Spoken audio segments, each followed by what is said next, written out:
Bom, pessoal, continuando aqui nossa análise sobre o livro de Samuel, vamos continuar aqui a partir do capítulo 11, que diz assim, ó: Então subiu Naás, o Amonita, e sitiou Jabes-Gileade, e disseram todos os homens de Jabes a Naás: Faze aliança conosco, e te serviremos. O que esses homens queriam? A proteção desse rei Naás. Porém Naás, o Amonita, disse para eles: Com esta condição farei aliança convosco. Vocês querem que eu faça aliança com vocês para proteger? Eu tenho uma condição: que a todos vós arranque o olho direito, e assim ponha esta afronta sobre Israel.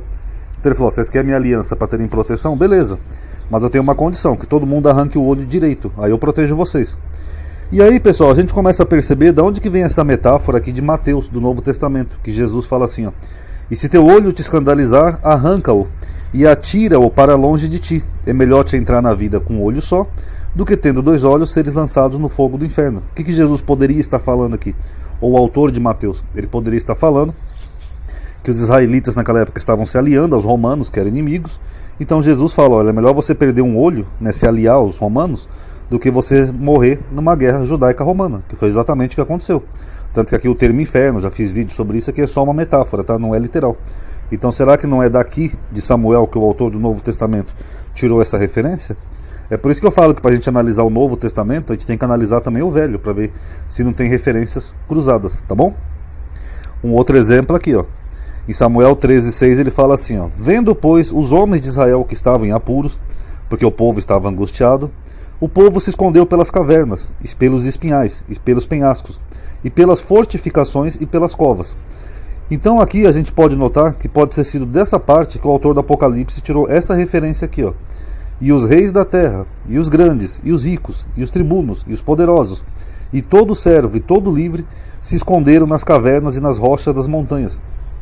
Então, do que o autor do Apocalipse está falando aqui? De um anticristo, de uma besta, de um reino global, como os evangélicos entendem? Não, pessoal. Ele está tomando a referência aqui de Samuel. Ele está dizendo que é um inimigo estrangeiro. Então, essa referência de se esconder em rocha, caverna e penhasco era porque o povo estava em perigo. Um perigo de uma ameaça de um reino estrangeiro. Basicamente isso, tá bom? Aí aqui, pessoal, nós começamos a ver a duplicata em Samuel de novo, né? O capítulo 13, ele é paralelo com o capítulo 15, mas ele começa aqui no 14. É como se o capítulo 14 e 15 fosse a mesma história do capítulo 13. Primeiro a gente vê aqui Jonathan, que Jonathan fere a guarnição dos filisteus, tanto no capítulo 13 quanto no 14, que é a mesma coisa. Ó: E Jonatas feriu a guarnição dos filisteus, que estava em Gibeá, o que os filisteus ouviram, pelo que Saul tocou a trombeta por toda a terra. Aqui a expressão toda a terra de novo, que os evangélicos acham que a besta vai dominar toda a terra. Essa expressão aparece com frequência na Bíblia, dizendo: ouçam os hebreus. Aqui também tem uma curiosidade, pessoal, que eu vou deixar para pesquisar mais e ver os termos em hebraico, e quem sabe fazer um outro vídeo. É que o autor de Samuel, ele sempre separa os hebreus dos israelitas. Ele chega a dizer que os hebreus se juntaram com os israelitas, o que é uma coisa bem estranha, porque o termo seria o mesmo, né? Então uma hora eu vou fazer uma pesquisa mais aprofundada disso, dos termos, e ver por que ocorre isso. Mas no livro de Samuel tem essa referência estranha, tá bom? Então basicamente no capítulo 13, Jonathan, ele fere a guarnição dos filisteus e ele vira um herói dentro do povo. Todo mundo comemora. Tanto que a vida dele chega a ser salva por causa disso. No capítulo 14 também, ó: Sucedeu, pois, que um dia disse Jonatas, filho de Saul, ao moço que lhe levava as armas: Vem, passemos a guarnição dos filisteus, que está lá daquele lado. Porém não o fez saber o seu pai. Aí Jonatas é aclamado como um herói, porque ele feriu os filisteus. E até quando ele comete um pecado, ele é salvo pelo povo, né? Porque ele foi o libertador dos filisteus. Isso nos 2 capítulos, tá bom? Só no 13 que não tem essa parte dele salvar a sua vida, mas é praticamente a mesma coisa. Isso aqui é antes da broderagem dele com o Davi, tá? Aí aqui nós temos depois os 2 pecados do rei Saul, no capítulo 13 e no capítulo 15. No capítulo 13 acontece o seguinte: o rei Saul derrotou um povo inimigo. Aí esperou Saul 7 dias, até o tempo que Samuel determinara. Não vindo, porém, Samuel a Gilgal, o povo se dispersava dele. Então disse Saul: Trazei-me aqui um holocausto e ofertas pacíficas, e ofereceu o holocausto. Então aqui no contexto do capítulo 13, o que o rei Saul faz é um holocausto, porque o profeta Samuel estava demorando para chegar. No capítulo 15 já é outro contexto, ó: E tomou vivo Agag, rei dos amalequitas. Então nós temos o mesmo contexto de guerra, em que o rei Saul derrota o inimigo. Porém a todo o povo destruiu ao fio da espada, os amalequitas.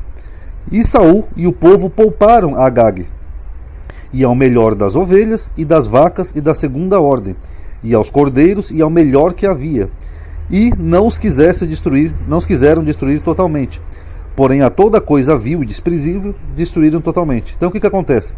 Esses animais aqui que o rei Saul poupou, que ele não matou, como ovelhas e vacas, ele faz um holocausto. Isso também é um motivo que o profeta Samuel fica bravo com ele.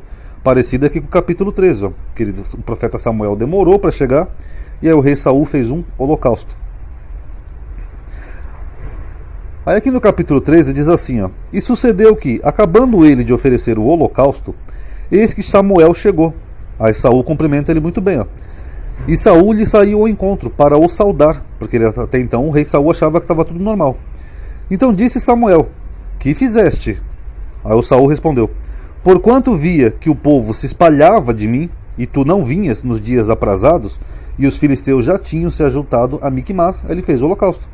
É parecido com o contexto aqui do capítulo 15. Ó. Veio, pois, Samuel a Saul, e Saul lhe disse, bendito seja tu do Senhor, cumpri a palavra do Senhor. Então vocês notam que Saul, ele saúda o profeta Samuel como se ele não tivesse feito nada de errado, que nem aqui, ó, no capítulo 13, porque até então ele não sabia que tinha feito algo errado. Então disse Samuel, Samuel responde com uma pergunta, que nem aqui, ó, aqui ele pergunta o que fizeste, e aqui ele faz outra pergunta. Que balido, pois, de ovelhas é este aos meus ouvidos, e o mugido de vacas que ouço? Aí disse Saul, de Amaleque as trouxeram, porquanto o povo poupou ao melhor das ovelhas e das vacas para oferecer ao Senhor teu Deus, o resto, porém, temos destruído totalmente. Então disse Samuel a Saul, espera e te declararei o que o Senhor me disse esta noite. E ele disse, fala.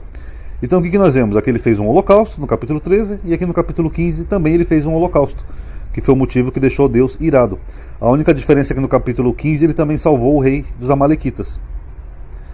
E aí nós temos aqui a repreensão de Samuel duas vezes, dizendo que Deus ia tirar o reino dele.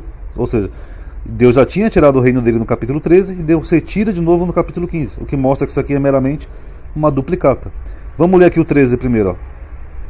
Então disse Samuel a Saul, procedeste neciamente e não guardaste o mandamento que o Senhor teu Deus te ordenou, porque agora o Senhor teria confirmado o teu reino sobre Israel para sempre.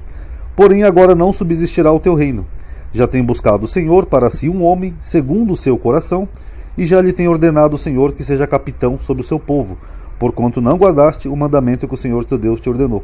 Então o que ele está falando aqui, basicamente? Ó, não subsistirá o teu reino. Quer dizer, agora é o fim do seu reino porque você desobedeceu e fez um holocausto. Basicamente isso. É o mesmo que a gente vê aqui no capítulo 15. Ó.